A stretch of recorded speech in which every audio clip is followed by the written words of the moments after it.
it's not just, just marketing NFTs, it's also just I understand NFTs myself, so I actually want to profit from it.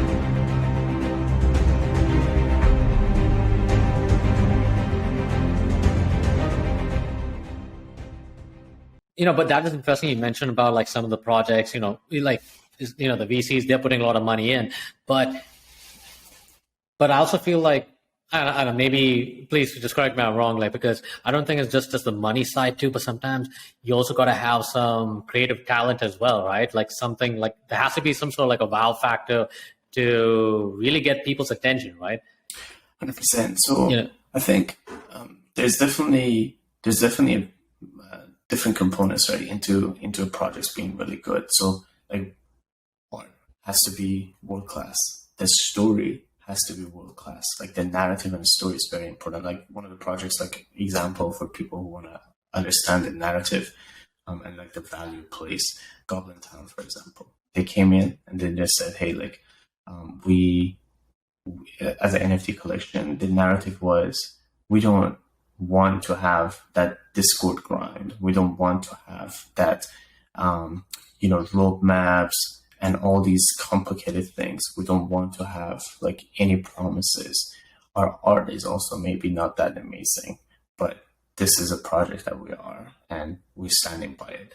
And so it's very interesting in the market where there was just so much focus and conversations about like, how do we make it like so that our project has the best utility? They came out and said like, we're going to have no utility. How's that?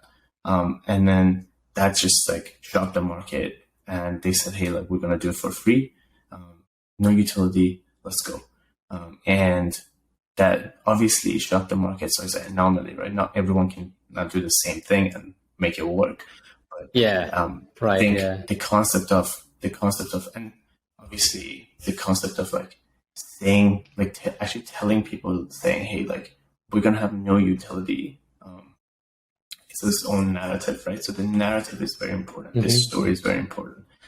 Why? Okay, why NFTs, why your NFT, or why you even doing these utility, but also like, what does it look like? So even like, for example, for people who want to understand that for different projects, even if they hear like the founder of like, not the founder, but I guess the CEO of the Yoga Labs talking about the origin story of Bored Apes, thinking about, hey, there were these like basically apes that they were at like a dive bar, and then it's actually a yacht, and then just like really bored, and the concept just like painting that picture for people, and then seeing like what kind of people could just really relate and just say, hey, like that's just like our life, like that's really cool, like we want to be like that.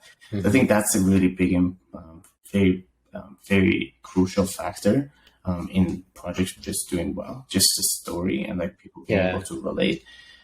And then the other side of things is onboarding. So right now, obviously we have the Web3 space where a lot of people in the Web3 space, they want to, look for amazing projects. I'm very skeptic, very jaded. But then we've got many more people in the Web2 space that they don't even know it's a bear market. They don't even know there's anything happening with cryptos, right? They don't even understand. True. They don't know. They just come in, they're fresh, and they're like, hey, I just saw some NFT projects. Maybe I just heard about Bored Apes. Maybe I heard about like, let's say, CryptoPunks. And then I want to get in. Like, how do I do that? Right. So there's that person that wants to make a transition from Web 2 to Web 3. So projects now that they're able to onboard people like that really well, they're also going to be very successful. And so some examples of that, for example, for projects right now, one of the things we do, we use companies like minted.com or what's another one?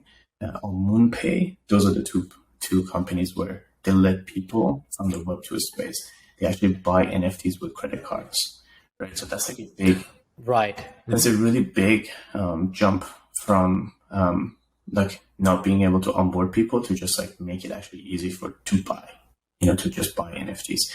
There's a large company, it's called Staler in Romania.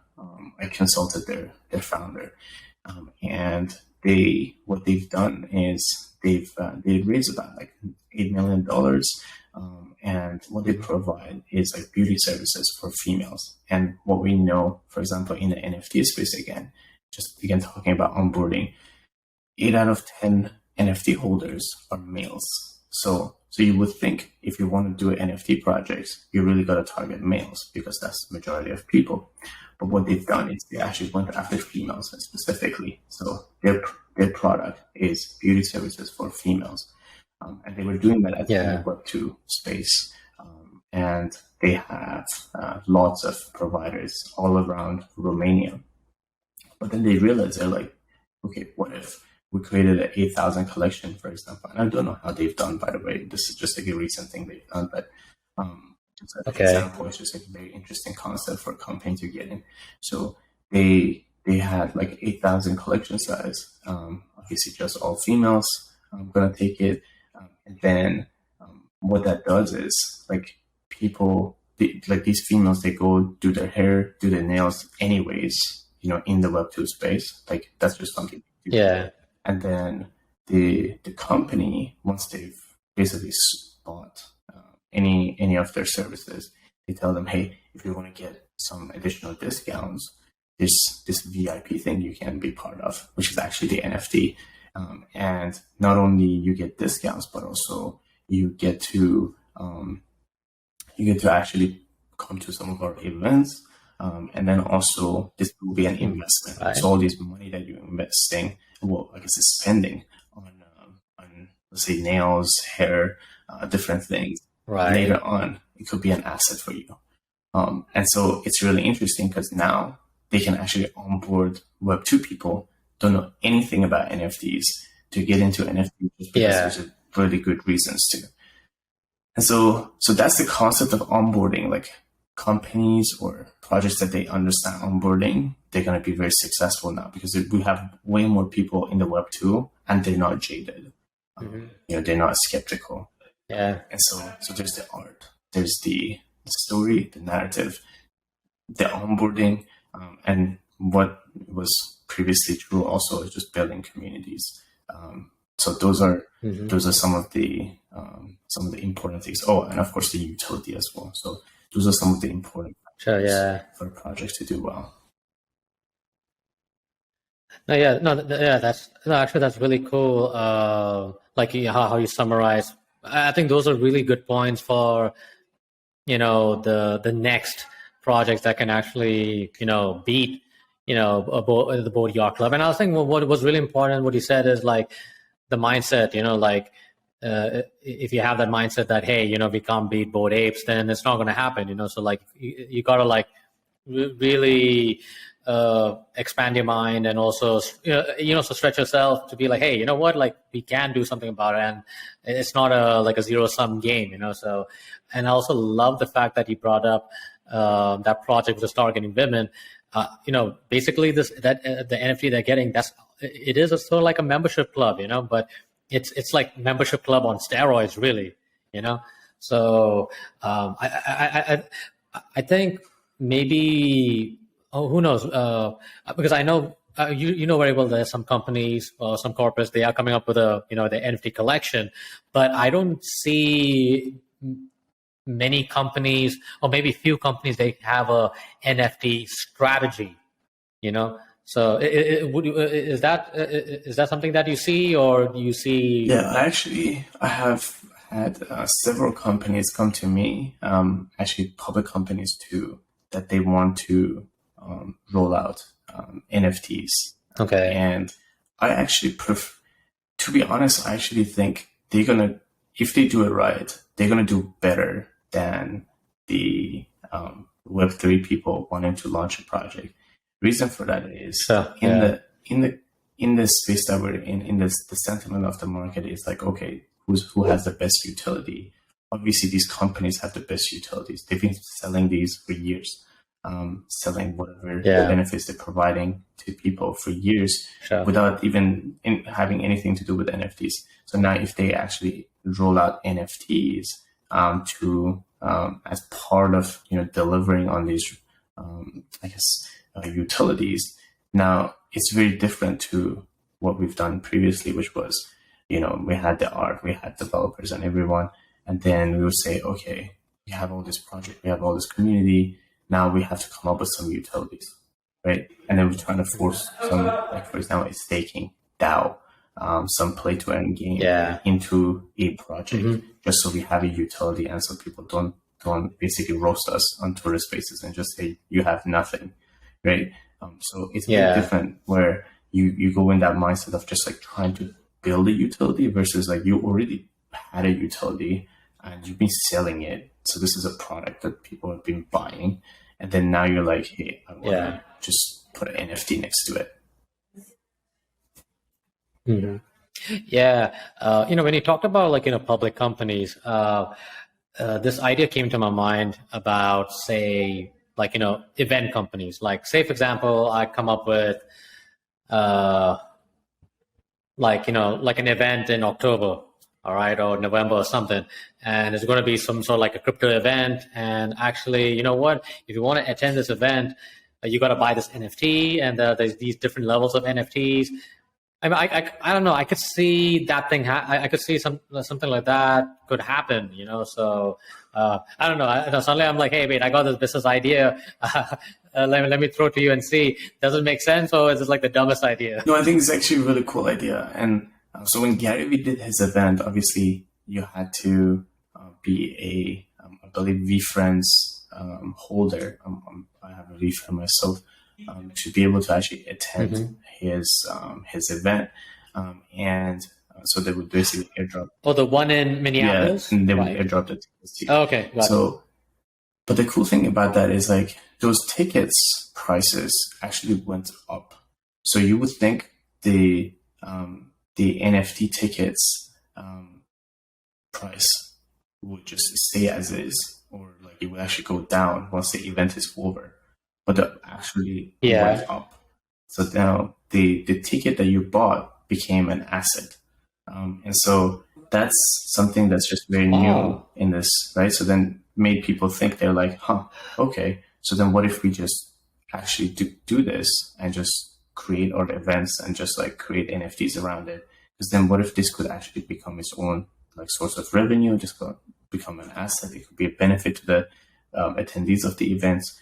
So that definitely started that conversation around, it's like, okay, so there's like a new concept we just never thought about. It's like, you would never think a ticket would have value after the event.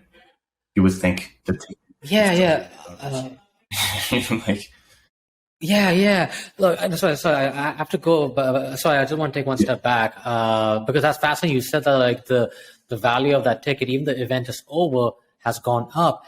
Could you kind of share the reason why it went up? Like, what was driving that? Like, 100%. So, I mean, partly it's because that was one of the, if it wasn't the first, definitely one of the early ones that they used NFTs to sell those tickets. And so the concept in the NFT, like there are a lot of things happening right now in the NFTs with Bored Apes and like a lot of collections. There's a lot of conversations around lots of different NFTs and conspiracies. And so everything in the NFTs that's the first becomes very valuable. So there's definitely that just being the first is always very valuable. But also I think the holders themselves, they knew they were very savvy. Well, I guess not very savvy, but maybe more savvy than a typical let's say Web3 person. So they knew that they can, if they just start actually like holding it and just like, and then getting like other values from just holding that ticket, that this could become an asset for them. So it kind of like as a whole, people wanted that to happen. And then I believe just the timing was right as well, because they were just like so early into doing this. So I think that did it. Since then, I haven't seen anyone else attempting to do this, to actually sell tickets with NFTs, and like I guess to that level at least, not to my knowledge. But I would be interested to see if someone else did it and they were able to pull the same thing, like the price will go up, and that's just like a very interesting thing. Like in the event industry, it's just no one I don't think ever thought about it. Just say, hey, like tickets could be valuable things. It's like, okay, but maybe NFTs introduction to tickets could make it very simple for the whole concept of like, for example, sporting tickets, where there are like counterfeit versions of it, and with NFTs you can solve that. But no one thought it could be just be an asset on its own. So I think we're going to see companies trying that out, and just I mean, there's a lot of event companies out there, and there are a lot of events happening in the Web3 space right now. So I'm sure someone else is going to try and just see if it was just an anomaly or this could happen again. And if it could, then that just opens up something completely new in the event industry. Yeah, no, I'm actually really fascinated by this. Like, yeah, because I'm trying to like, no, it's just that the idea of, the tickets. I mean, like, have it as an NFT. It's a proof like, hey, you bought this ticket, and you can't really fake it. But I think which can be solved even, I guess, without blockchain or whatever. But the idea of a ticket becoming an asset, honestly, I would love for a ticket to become an asset in the future. I think that sounds really promising for me, though. I don't know why I'm so excited about that. Like, I think my little business mind is like, wait a minute, I can do something with this.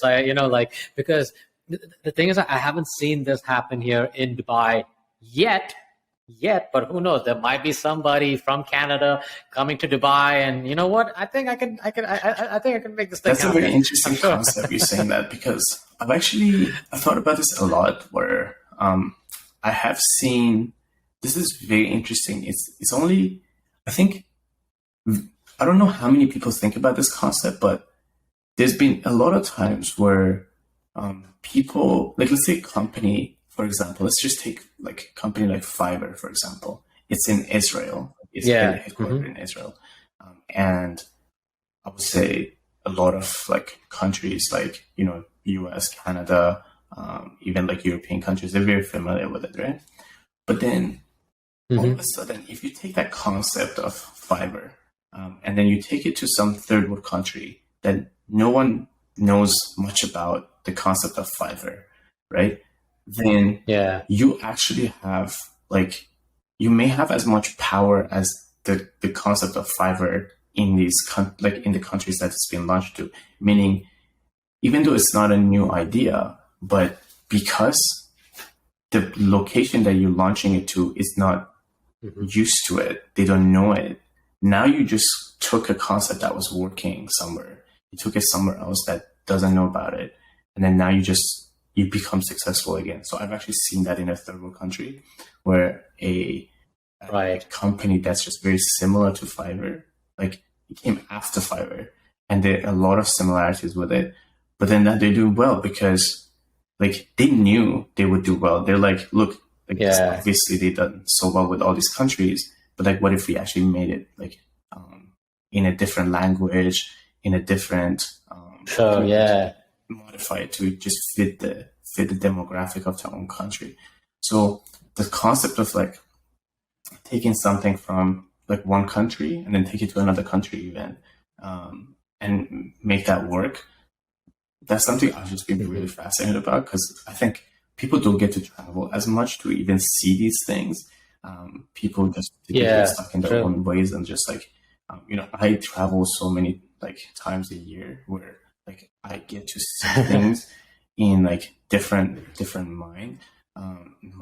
But like I think some people completely miss that they're like, they just see everything around them, but they completely miss like, hey, there could be like a lot of things happening, even whether it be an NFT or just Web2, happening in outside their own country, that could be like applicable to their country in a completely different way, but also like maybe equally successful or even more so than they've done it before.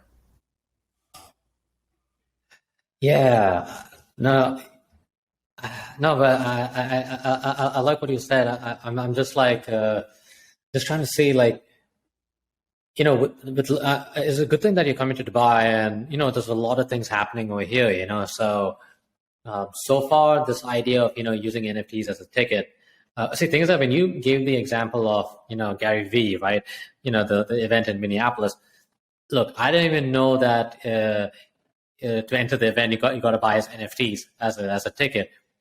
That was news to me. So I think some of the points that you mentioned about the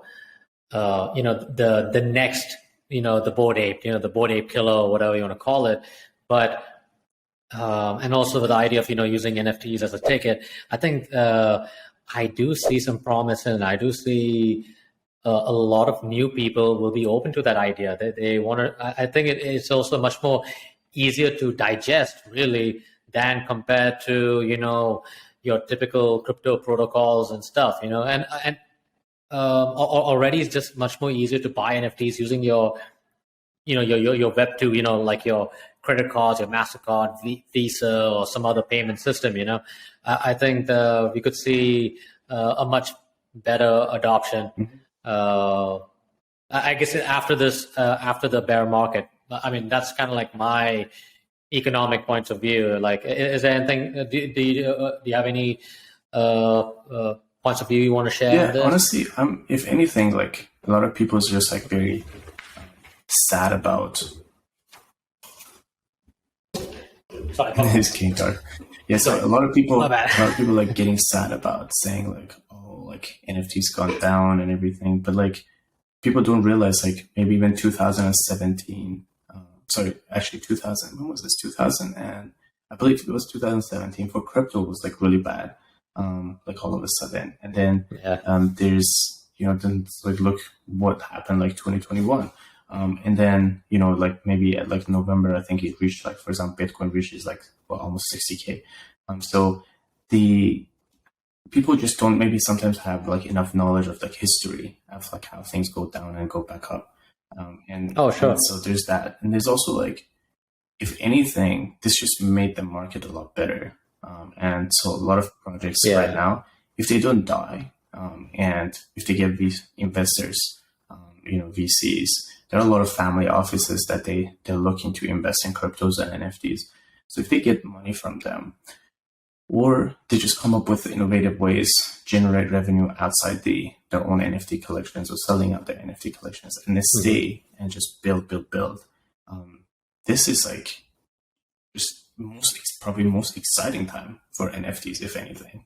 Like now we're just like actually entering a level where people like just don't do just really weird like cash grab projects. They do actually like good things, and like we're just gonna grow and innovate. And it's, to me, that's just exciting. It's actually like we're going in a direction that we should be going toward.